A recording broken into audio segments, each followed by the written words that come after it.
कहानी की शुरुआत में हम भविष्य की दुनिया देखते हैं, जहां पर इंसानों ने पृथ्वी के प्राकृतिक खनिजों को पूरी तरह से इस्तेमाल कर लिया, जिस वजह से पृथ्वी अब बर्बाद हो गई और धीरे धीरे सिकुड़ रही है। इंसानों ने पृथ्वी को अपने फायदे और ऐशो आराम की जिंदगी के लिए इतना नुकसान पहुंचाया कि अब धरती नष्ट होने की कगार पर है। इंसान अब खुद को बचाने के लिए पृथ्वी को छोड़कर किसी दूसरे ग्रह पर जाना चाहते हैं, ताकि वो अपनी बाकी की जिंदगी सुकून से गुजार सके। एक दिन अचानक से वैज्ञानिकों को मंगल ग्रह के पास एक ब्लैक स्फीयर दिखाई दिया, जिसके बाद पूरी दुनिया में उस ब्लैक स्फीयर के बारे में बात होना शुरू हो गई। सभी जानना चाहते थे कि आखिर वो ब्लैक स्फीयर क्या है, उसका रहस्य क्या है। वैज्ञानिक ने इसकी सच्चाई जानने के लिए 6 अंतरिक्ष यात्रियों को एक लस नाम के स्पेसशिप से वहां भेजने का फैसला किया। अंतरिक्ष यात्रियों को सफर के दौरान 8 महीनों तक हाइबरनेशन में रखा जाना था, क्योंकि सफर काफी लंबा और मुश्किल होगा। अगले सीन में हम कार्ला नाम के एक अंतरिक्ष यात्री को देखते हैं, जो हाइबरनेशन के दौरान अपनी मां और बेटी के सपने देख रही थी, जो सालों पहले एक कार दुर्घटना में मारे गए। लंबे सफर के बाद सारे अंतरिक्ष यात्री अगले 18 घंटों में मंगल ग्रह के पास पहुंचने वाले थे, जिस वजह से अब एस्ट्रोनॉट हाइबरनेशन से बाहर आ चुके थे। अब कार्ला जब रूबिन नाम के अपने साथी अंतरिक्ष यात्री को घबराए हुए देखती है, तो उसे थोड़ा आराम करने की सलाह देती है, क्योंकि ये रूबिन का पहला हाइबरनेशन था।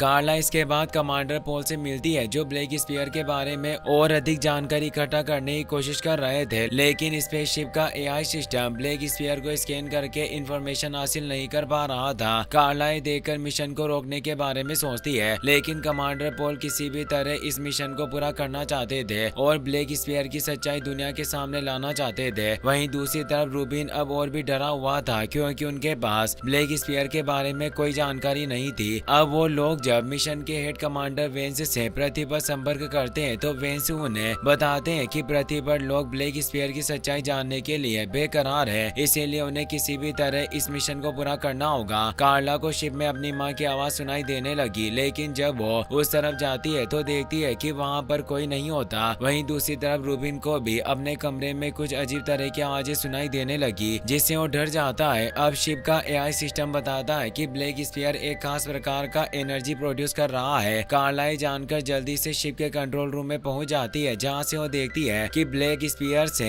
एक तेज रोशनी निकलकर उनके शिप के ऊपर पड़ रही थी। ब्लैक स्फीयर से आने वाली रोशनी की वजह से अब स्पेसशिप में प्रॉब्लम आना शुरू हो गई। अब बाकी के एस्ट्रोनॉट भी कार्ला के पास आ गए। कुछ समय बाद उन्हें समझ में आ जाता है कि शायद स्फीयर से आने वाली रोशनी उन्हें स्फीयर तक ले जाने का एक रास्ता हो। स्पेसशिप जैसे जैसे ब्लैक स्फीयर के पास जाता है, स्पेसशिप का एआई सिस्टम स्फीयर से आने वाली एक खास प्रकार की आवाज को डिटेक्ट करता है, जिसे सुनने से कार्ला को लगता है जैसे कोई कोडेड मैसेज बार बार दोहराया जा रहा हो। रूबिन ये सब देखकर बुरी तरह से डर गया और अपने साथियों से वापस चलने के लिए कहने लगा। कार्ला भी अब मिशन को रोक देना चाहती थी और अर्थ पर स्पेस हेडक्वार्टर से संपर्क करके सबसे पहले शिप को ठीक करना चाहती है। साथ ही अब तक उनके साथ हुई सारी घटनाओं के बारे में वेंस को बताना चाहती थी। कमांडर पॉल इन सब बातों पर ज्यादा ध्यान नहीं देता और मिशन को पूरा करने के लिए आगे बढ़ने का डिसाइड करता है। कार्ला देखती है कि रूबिन काफी डरा हुआ है और वो रोते हुए कार्ला को बताता है कि स्फीयर से आने वाली रोशनी गॉड के जजमेंट डे की निशानी है और मुझे ये सारी बातें उन रहस्यमयी आवाजों ने बताई है, जो हर समय मुझे सुनाई देती रहती है। अब सारे क्रू मेंबर एक साथ मिलकर स्फीयर और उनके साथ होने वाली घटनाओं के बारे में चर्चा करने लगे। वुल्फ नाम का एक क्रू मेंबर अपने साथियों को बताता है कि अगर वो स्फीयर एलियन का हुआ तो जरूरत पड़ने पर वो उसे नष्ट भी कर सकते हैं। कैप्टन पॉल सीसीटीवी कैमरे में सब देख रहे थे, इसीलिए वो वुल्फ को अपने पास बुलाते हैं और उसे कभी भी स्फीयर को नष्ट करने के बारे में सोचने से मना करते हैं। अब जैसे जैसे स्पेसशिप स्फीयर के पास जा रहा था, कार्ला और उसके साथी क्रू मेंबर को रहस्यमयी आवाजें और ज्यादा सुनाई देने लगी। वुल्फ जब कार्ला को उसके कमरे तक छोड़ने जाता है, तो कार्ला वुल्फ को बताती है कि कार एक्सीडेंट की वजह से उसके सिर में दर्द रहता है। कार्ला वुल्फ को उन रहस्यमयी आवाजों के बारे में नहीं बताती, जो अक्सर उसे सुनाई देते रहते थे। अब कार्ला की एक साथी टेगी सभी को बताती है कि रूबिन कहीं पर गायब हो गया। टेगी की बात सुनकर सारे क्रू मेंबर पूरी तरह से हैरान थे और रूबिन को ढूंढना शुरू कर देते हैं। टेगी जब कार्गो एरिया में जाती है, तो वहां पर उसे रूबिन मिल जाता है, लेकिन इस समय वो काफी अजीब हालत में था। रूबिन के चारों तरफ अजीब तरह की रोशनी थी और वो किसी अनजानी आवाज से बचने की कोशिश कर रहा था। रूबिन के शरीर पर बने हुए अजीब तरह के धार्मिक निशान को देखकर टेगी समझ गई कि रूबिन के ऊपर कोई रिचुअल परफॉर्म कर रहा है, इसीलिए और डरकर चिल्लाने लगी। आवाज सुनकर कार्ला और वुल्फ उस तरफ आते हैं। कार्ला जब टेगी के पास जाती है तो देखती है कि वहाँ पर नीचे टेगी की लाश पड़ी हुई थी। किसी ने बड़ी बेरहमी से टेगी का खून कर दिया। अब वहाँ पर मौजूद रूबिन कार्ला को देखकर उसे भी जान से मारने की धमकी देता है, लेकिन अब वहाँ पर वुल्फ भी आ जाता है। रूबिन इस समय बुरी तरह से डरा हुआ था, इसीलिए वो कार्ला को अपने कब्जे में लेकर उसे जान से मारने की धमकी देता है और वुल्फ को बताता है कि अब वो मोक्ष प्राप्त कर चुका है और अगर वो स्पीयर पर उतर गया तो गॉड जेनोसाइड का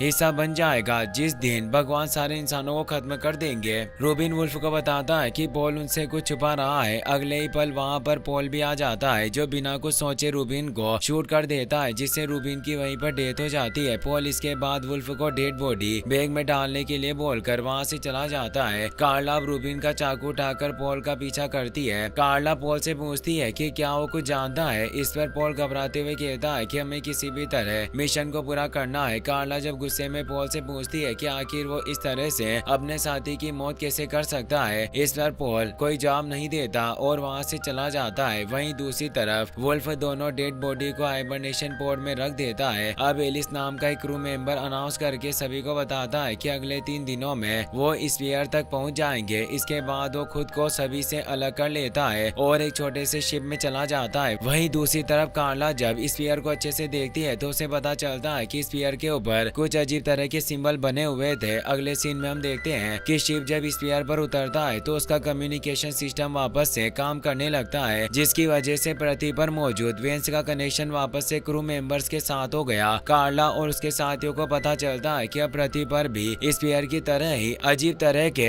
हजारों सिंबल बनने लगे थे, जिन्होंने पृथ्वी को ढक दिया था। वैज्ञानिक सिंबल के बारे में जानने की कोशिश कर रहे थे, लेकिन अब तक उन्हें उन अजीब सिंबल के बारे में कुछ भी पता नहीं चल पाया। वेंस कार्ला और उसके साथियों को जल्द से जल्द स्फीयर की सच्चाई का पता लगाने के लिए कहता है, क्योंकि उन्हें शक था कि जरूर ये सब उसी स्फीयर की वजह से हो रहा है। अब आर्क और कार्ला अपने अपने स्पेस सूट पहनकर स्फीयर के ऊपर उतर जाते हैं, लेकिन उनका कैप्टन अब भी स्पेसशिप के अंदर ही था, क्योंकि उन्हें गाइड करना चाहता था। स्फीयर पर आगे बढ़ने पर कार्ला और उसके साथी को एक अजीब सा स्ट्रक्चर दिखाई देता है, जिसके पास जाने पर वो 2 हिस्सों में बंटकर एक दरवाजे की तरह बीच से खुल जाता है और उसके अंदर से तेज रोशनी बाहर निकलने लगती है। सारे क्रू मेंबर्स ये देखकर पूरी तरह से हैरान रह गए। अगले ही पल उस तेज रोशनी के साथ एक लेडी बाहर आती है, जो किसी अनजान भाषा में उनसे कुछ कह रही थी। कार्ला और उसके साथियों को उस लेडी की बात समझ नहीं आती, लेकिन शिप की एआई उस लेडी की लैंग्वेज को समझकर उसकी बातों को ट्रांसलेट करती है, जिससे उन्हें पता चलता है कि वो लेडी उनसे कह रही थी कि उसे वहाँ पूरे ब्रह्मांड को बनाने वाले क्रिएटर ने भेजा है ताकि वो एक खास काम को पूरा कर सके। इस पर कार्ला उस लेडी से पूछती है कि क्या तुम बता सकती हो कि आखिर वो खास काम क्या है। लेडी बताती है कि इस गेट के दूसरी तरफ एक अलग दुनिया है, किसी ब्लैक होल की तरह, और जब ये स्फीयर पृथ्वी के पास जाएगा तो स्फीयर एक्टिवेट हो जाएगा, जिसके बाद गॉड का जजमेंट डे होगा, जिसके बाद कोई भी इंसान पृथ्वी पर जिंदा नहीं बचेगा, क्योंकि वो सभी अपने कर्मों के हिसाब से स्फीयर के अंदर ही रहने लगेंगे। और कार्ला, तुम्हें स्फीयर के अंदर जाने के लिए चुना गया है ताकि तुम दुनिया के लोगों को इसके बारे में बता सको। अब देखते ही देखते वो लेडी कार्ला की माँ का रूप ले लेती है, जिसे देखकर कार्ला हैरान थी। कार्ला इसके बाद जब स्फीयर के अंदर जाती है तो वहाँ पर वो अंदर का नजारा देखकर चौंक जाती है, क्योंकि स्फीयर के अंदर एक बहुत बड़ा और एडवांस शहर मौजूद था। वहाँ पर कार्ला को उसकी बेटी भी दिखाई देती है, जो सालों पहले एक एक्सीडेंट में मारी गई। स्फीयर के अंदर अपनी माँ और बेटी दोनों को जिंदा देखकर कार्ला हैरानी के साथ खुश भी थी। अब ये सीन यहीं पर कट हो जाता है और जब कार्ला की नींद खुलती है तो खुद को वापस से शिप में पाकर कार्ला पूरी तरह से हैरान हुई और वो अपने साथियों से पूछती है कि आखिर वो शिप के अंदर कैसे आ गई। इस पर कार्ला के साथियों से बताते हैं कि तुम स्फीयर के अंदर जाने के बाद बेहोशी की हालत में बाहर आई थी, इसीलिए हम लोग तुम्हें जल्दी से स्पेसशिप के अंदर ले आए और वहीं तुम्हारा साथी स्पेस सूट फटने की वजह से मारा गया। कार्ला ये सुनकर परेशान होती है, क्योंकि उसे समझ नहीं आ रहा था कि आखिर उसके साथी का स्पेस सूट कैसे फट गया। अब वेंस पृथ्वी पर से कार्ला से संपर्क करता है और उससे स्फीयर के अंदर के बारे में पूछता है। इस पर कार्ला वेंस को सब कुछ सच सच बता देती है कि उसने स्फीयर के अंदर एक एडवांस शहर को देखा था। कार्ला की बात सुनकर वेंस कार्ला को आराम करने की सलाह देता है ताकि कार्ला को सब कुछ याद आ जाए, क्योंकि कार्ला ने वेंस को शहर के अलावा कुछ भी नहीं बताया था। उल्फ कार्ला से कहता है कि मुझे पता है कि तुम कुछ छिपा रही हो, तुम सच सच सच बताओ, क्योंकि यहाँ पर सीसीटीवी कैमरे नहीं लगे हुए, इसीलिए तुम्हें डरने की कोई जरूरत नहीं। वहीं दूसरी तरफ कमांडर उन दोनों को देखने की कोशिश कर रहा था, लेकिन फिर भी वो उन्हें देख नहीं पा रहा होता,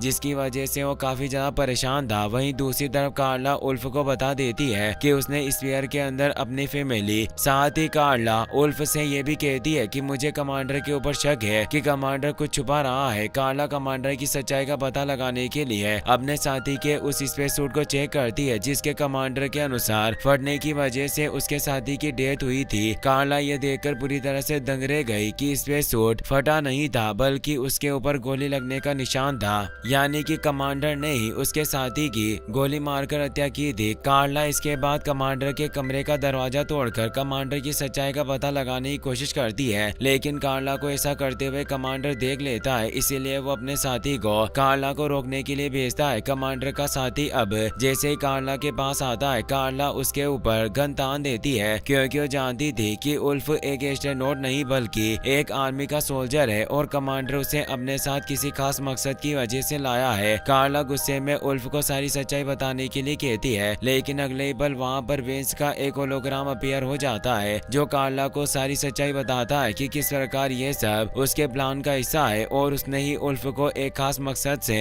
उनके साथ भेजा, क्योंकि मिशन के दौरान वो एक एक करके उन सबको मारता जाएगा जिनकी जरूरत उन्हें नहीं है। वेंस कार्ला को बताता है कि सच्चाई यही है कि मैंने ही अपनी टीम के साथ मिलकर उस ब्लैक स्फीयर को बनाया था, क्योंकि वो पृथ्वी पर इंसानों की बढ़ती जनसंख्या से परेशान था और कम होती रिसोर्सेज को बचाने के लिए मैंने ब्लैक स्फीयर की मदद से 15 मिलियन लोगों को जान से मारने का फैसला किया। वेंस स्फीयर की मदद से ऐसा इसलिए कर रहा था ताकि लोगों को उसके ऊपर शक न हो और वो खुद को ही अपनी मौत का जिम्मेदार समझे। कार्ला, तुमने मेरे इस प्लान में मेरी काफी मदद की है, क्योंकि कार्ला की वजह से अब पृथ्वी पर लोग ब्लैक स्फीयर को भगवान समझने लगे थे और भगवान के जजमेंट डे के दिन खुद के मरने का इंतजार कर रहे थे और वो इसके लिए खुद के बुरे कर्मों को जिम्मेदार मान रहे थे। अब मौका पाकर कमांडर कार्ला से उसकी गन छीनने की कोशिश करता है, जिसके दौरान गोली कार्ला के पेट में लग जाती है, लेकिन कार्ला किसी तरह बड़ी मुश्किल से उसे शूट करके जान से मार देती है। उल्फ ये देखकर कार्ला से कहता है कि मैं सिर्फ एक ही हिटमैन हूँ और मुझे जो कहा जाता है मैं सिर्फ वही करता हूँ, इसीलिए मुझे छोड़ दो। हिटमैन की बात सुनकर कार्ला उसे माफ कर देती है। हिटमैन इसके बाद कार्ला के जख्मों पर पट्टी बांधकर उसकी मदद करता है और कार्ला से कहता है कि हमें किसी भी तरह इस स्फीयर को खत्म करना होगा, वरना लाखों लोग मारे जाएंगे। हिटमैन कार्ला को बताता है कि स्फीयर को खत्म करने के लिए हमें एक पावरफुल बम की जरूरत होगी जो स्पेसशिप के अंदर ही मौजूद है। अब हिटमैन खुद उस बम को लेने जाने का फैसला करता है और वो कार्ला को वेंस का ध्यान भटकाने के लिए कहता है, क्योंकि शिप और एआई का